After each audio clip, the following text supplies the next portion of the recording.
So the instrumentation control of distillation tower. Okay. So please note, we are continuing our course outcome. This one is also coming under the second course outcome, able to explain the instrumentation control and operation of chemical reactor, distillation tower, heat exchanger and dryer. Okay. So I am referring the same textbook, BG Liptak, Instrument Engineer's Handbook, Process Control and Optimization, Volume 2, 4th edition. The page number is this one. Okay. So please note, all diagrams involved in these slides or in this presentation are copied from this particular textbook. Okay. So actually, what is distillation tower, or what is the purpose of distillation tower?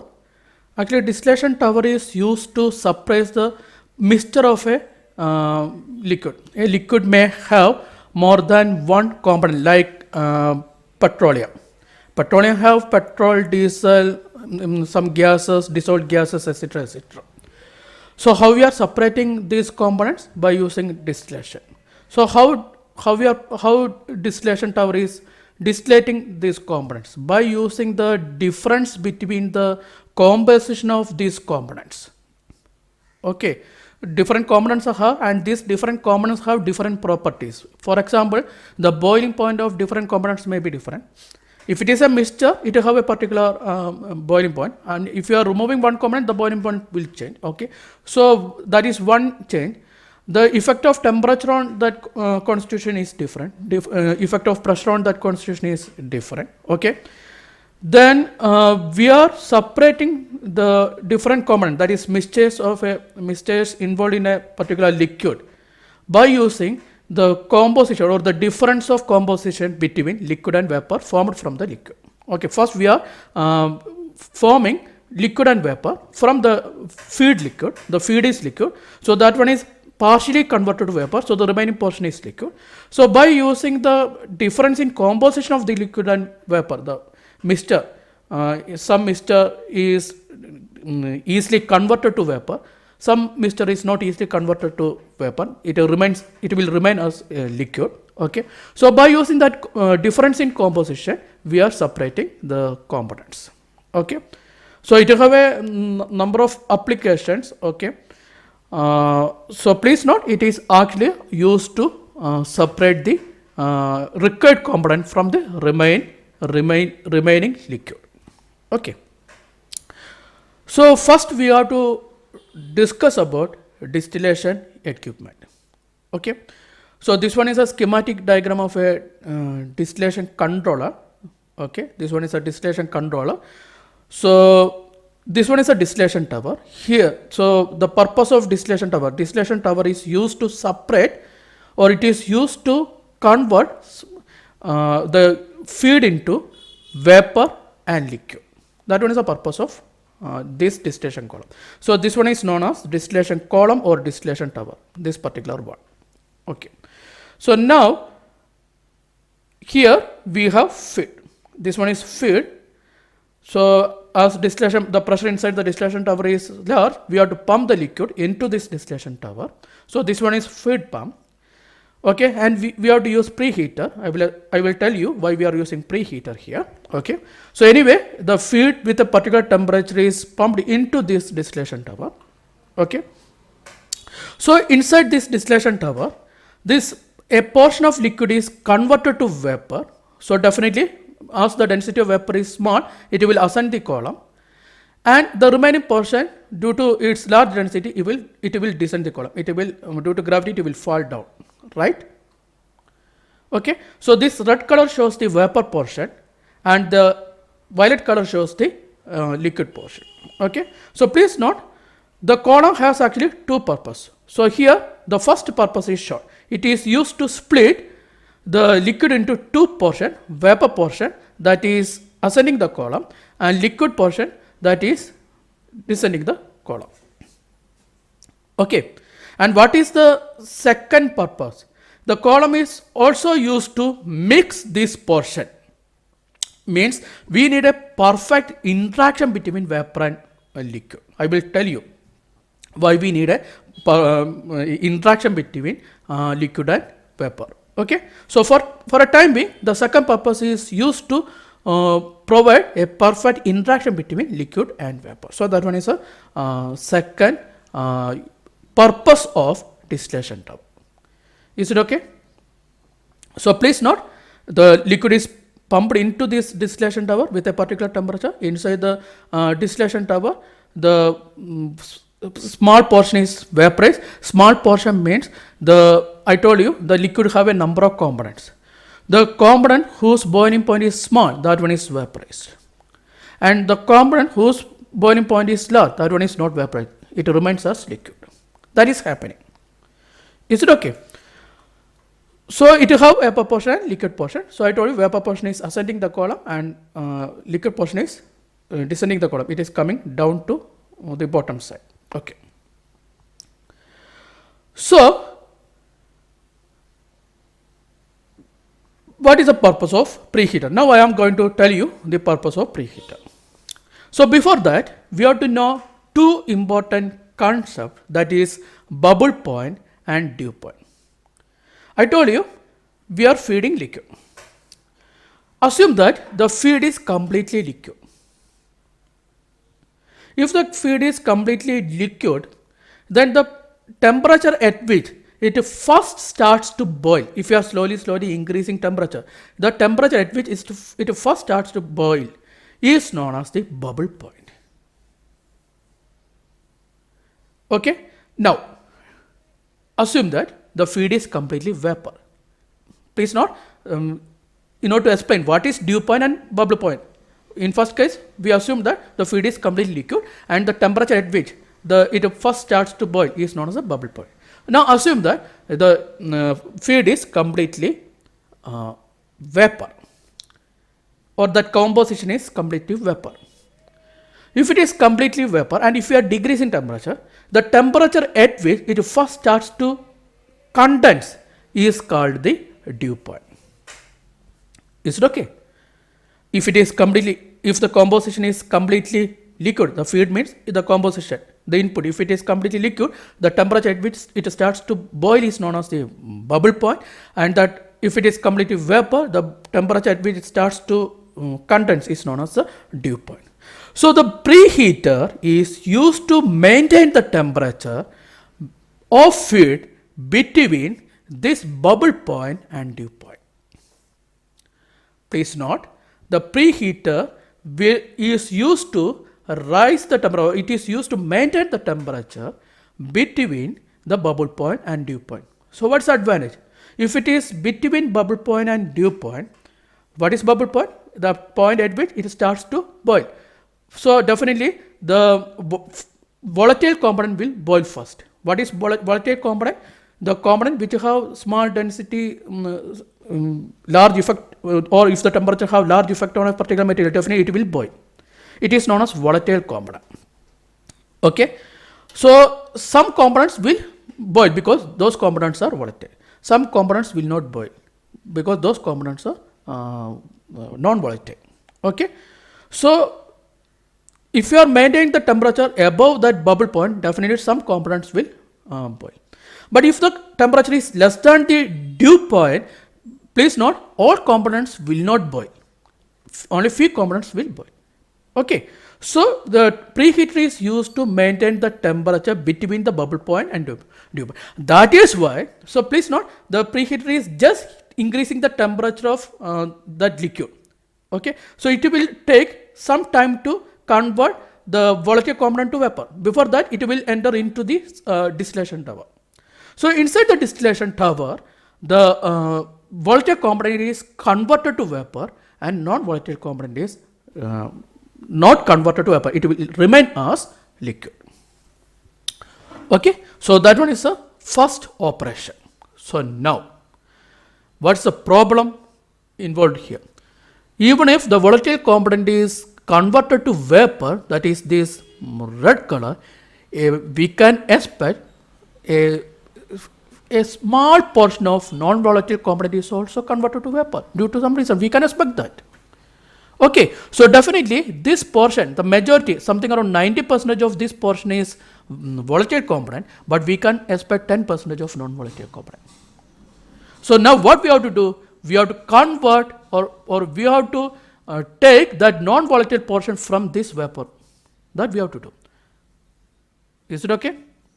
Similarly, this is liquid portion, and what we are expecting, the non-volatile component, because that one is vaporized. But we can also expect one thing, a small portion of volatile component, it may not be vaporized due to some reason, that one is not vaporized. So this bottom portion, the major portion of this bottom part, that is liquids, but we can expect small amount of volatile liquid inside this one. Please note, the major portion of this part is volatile vapor, but we can expect some small portion of non-volatile vapor. Here we can expect large amount of non-volatile liquid, but also we can expect small portion of volatile liquid in this particular part. Okay. So now, so we already discussed about that. So one thing I forgot to discuss.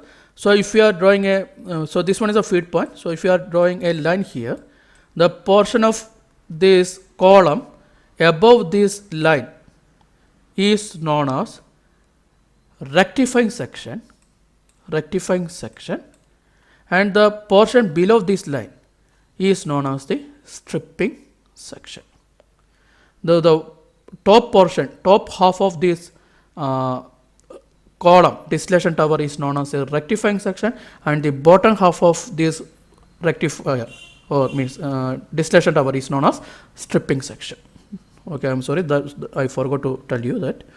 Okay, so now what we are doing, I told you this one is a vapor portion, and I told you one more thing, this vapor portion consists a small amount of non-volatile component. So we have to collect it back.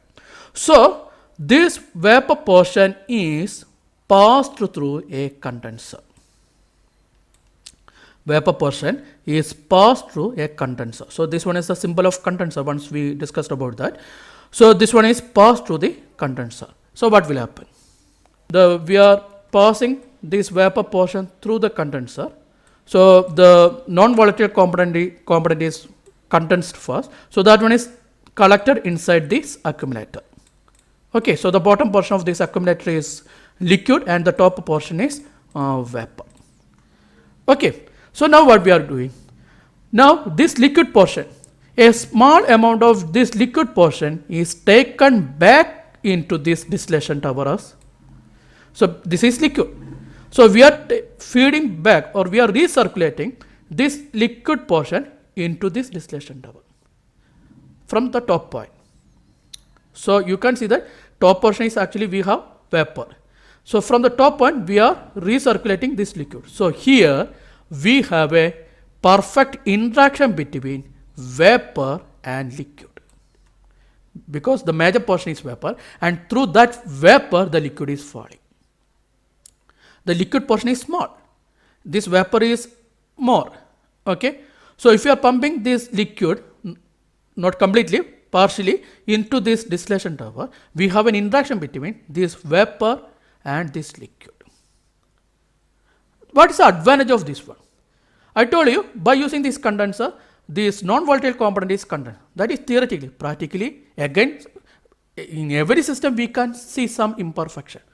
Am I correct? So the condenser may contain some volatile component. So this liquid may have some volatile liquid.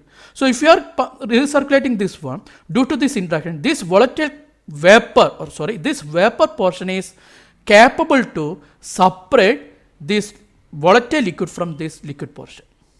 This is a liquid line that is mainly non-volatile liquid, but it is also carrying some amount of very few amount of volatile liquid. So this vapor portion is capable to, because the energy level is very low, so it is capable to separate the volatile liquid from this liquid portion.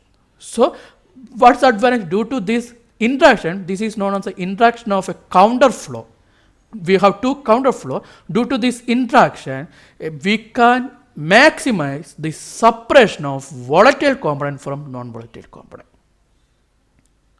Okay, so that is this portion. Okay, so please note, this is accumulated liquid. A part of the liquid is recirculated. What about the remaining portion?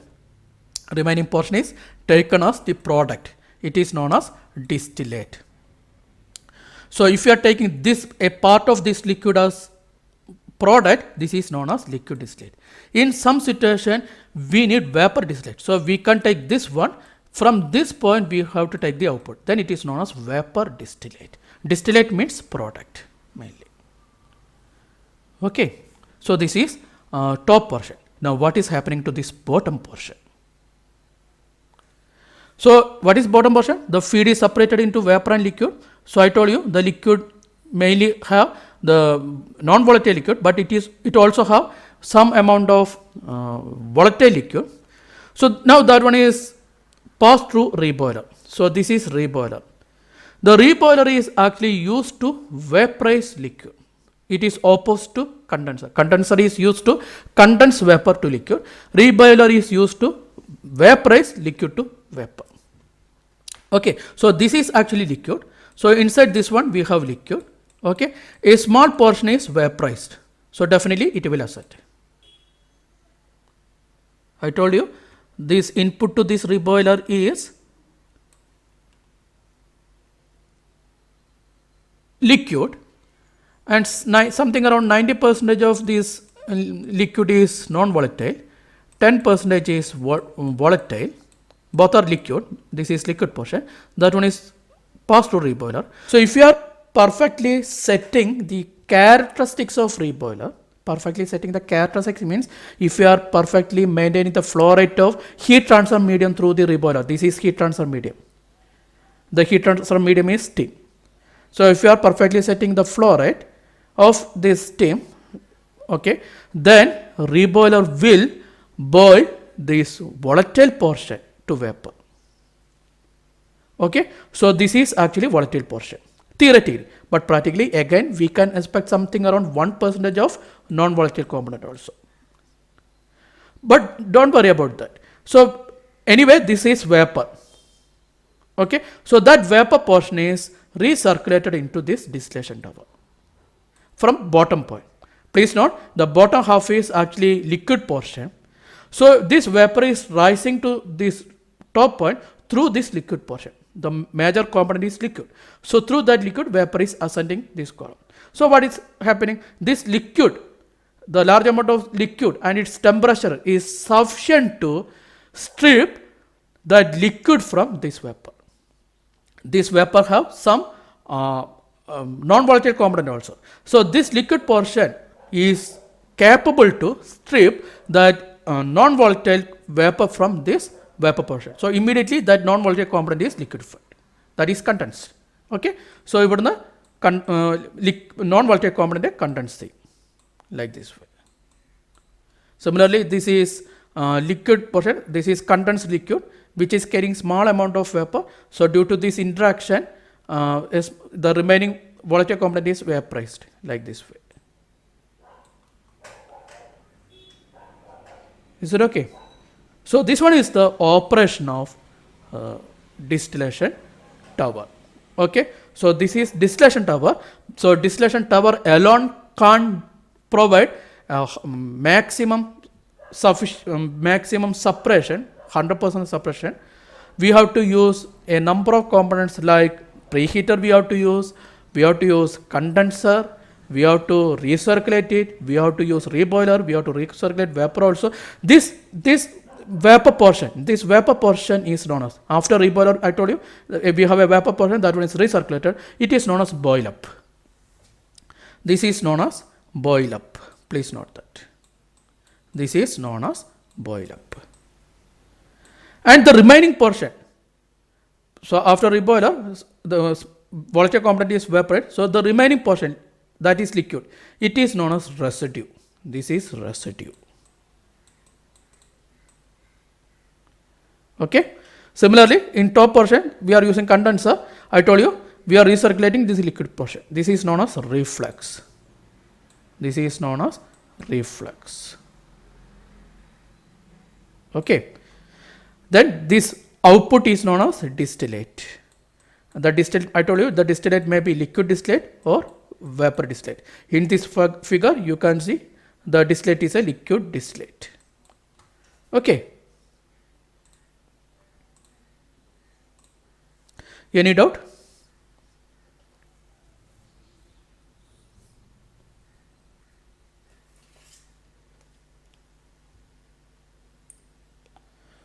Okay. So now, so please note the in this recirculation is provided or is used to get maximum interaction between vapor phase and liquid phase. Okay, so due to this maximum interaction, perfect suppression is possible. 100% or almost 100% suppression is possible. And one more thing, if you have only two components in this feed, one distillation tower is sufficient. But if you have more than two components, with respect to our application, if we want to take only one component as a output, normally we require one distillation tower. But if we want more than one product like petroleum, we need petrol, diesel, etc., etc. So at that point, we have to use a number of distillation towers. Okay. So this one is a symbol of distillation tower. So please note down this diagram.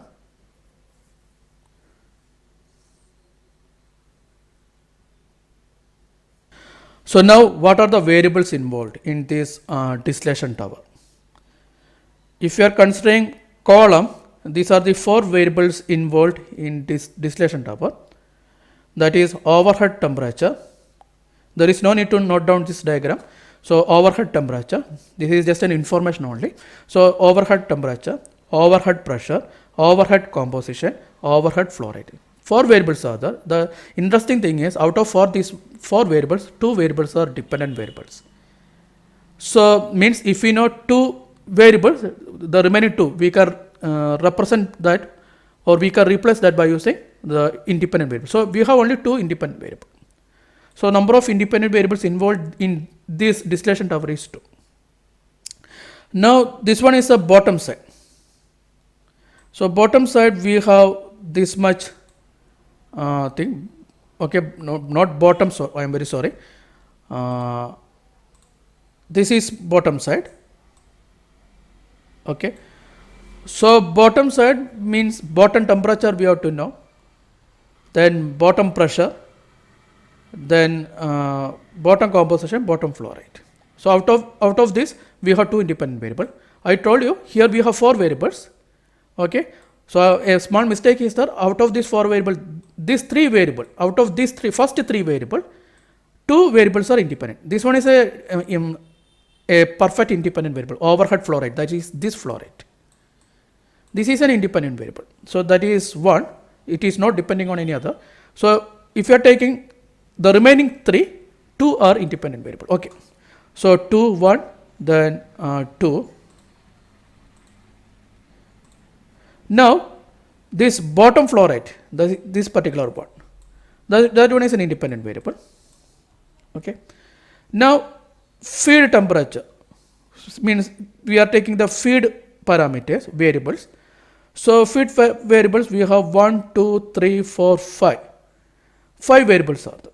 Out of these 5 variables, these first 3 variables, take this first 3 variables, that is feed temperature, feed pressure, feed composition. So out of these 3 variables, 2 are independent. I told you these 5 are depending upon feed. Out of these 5, the first 3, feed temperature, feed pressure and feed composition. 2 are independent. One is depending upon other. Then feed percent vapor, that is independent variable. Feed flow rate, that one is definitely a independent variable. Always feed flow rate is independent variable because we are representing it by using mass flow rate. So then it is independent variable. If it is volumetric flow rate, then it will change. Okay, so mass flow rate point of view, these are the independent variable. Okay, now this steam flow rate, that one is another independent variable. Okay, so total how many variables are there? Total we have 11 variables. So now we are going to discuss about an important concept. It is known as degrees of freedom. So please note here we have 11 variables and this distillation tower can be represented by using two equations, differential equation. By using two differential equations, we can represent this distillation tower. So please note, the binary distillation process means it is separating only one component from the process. The feed have only two components and it is separating one component from the remaining. So for binary distillation process, 11 independent variables are there, and I told you two equations are there. So the degrees of freedom is 11 minus 2, that is 9. The question is, what is degrees of freedom? Degrees of freedom means how many independent controllers that we can implement. It is known as degrees of freedom. Is it okay? How many independent controllers that we can implement. So here we can implement 9 independent automatic controllers. If you are trying to implement a 10th controller, definitely its performance will depend upon the remaining 9. Means we can't test the 10th one. So please note, degrees of freedom means the number of independent controllers that we can implement. So please note, the number of independent controllers that we can implement is number of independent variables minus number of equations. So if you are if you have a liquid level tank, say this is input flow rate Qi, okay, the liquid level is H, okay, and output flow rate is Q0. Then what is the equation? D C into dH by dt is equal to Q I minus Q0 divided by R. This is the equation. So you can see that this system have only one equation. Am I correct? And how many independent variables are there?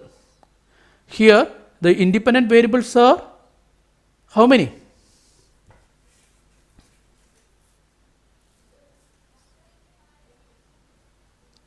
So this Q0, in some situation Q0, if you are using a pump, the Q0 is independent to H. At that point we have 3 independent variables, then we can implement 2 automatic controllers. But in some situation Q0 is directly proportional to H. It is directly proportional to H. At that point one is depending upon other. So we have 2 independent variables only. If we have 2 independent variables, we can implement only one automatic controller. If you are trying to implement one more thing, its performance may be degraded. So it is known as degrees of freedom. Understood?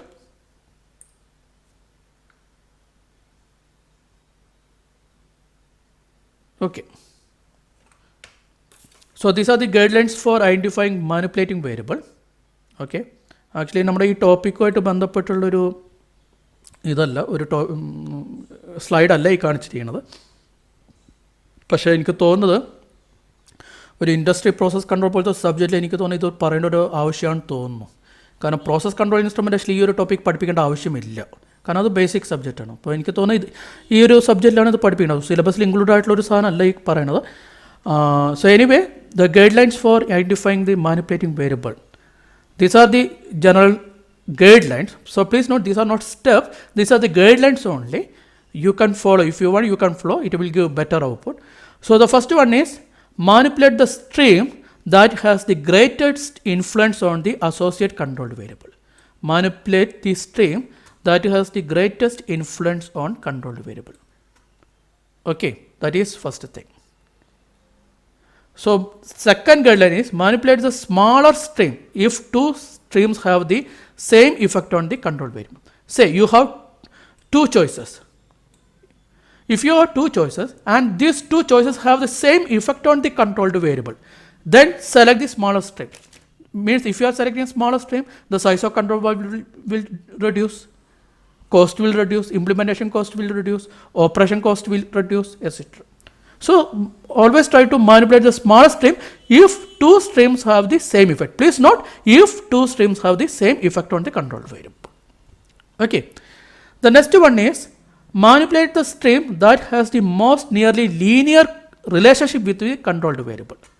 So this one is associated with this one. So this is greatest influence. Quickly the control variable has to respond to the changes in manipulating variable. Second one, that response must be linear. So there is a linear correlation between manipulating variable and the control variable. Okay.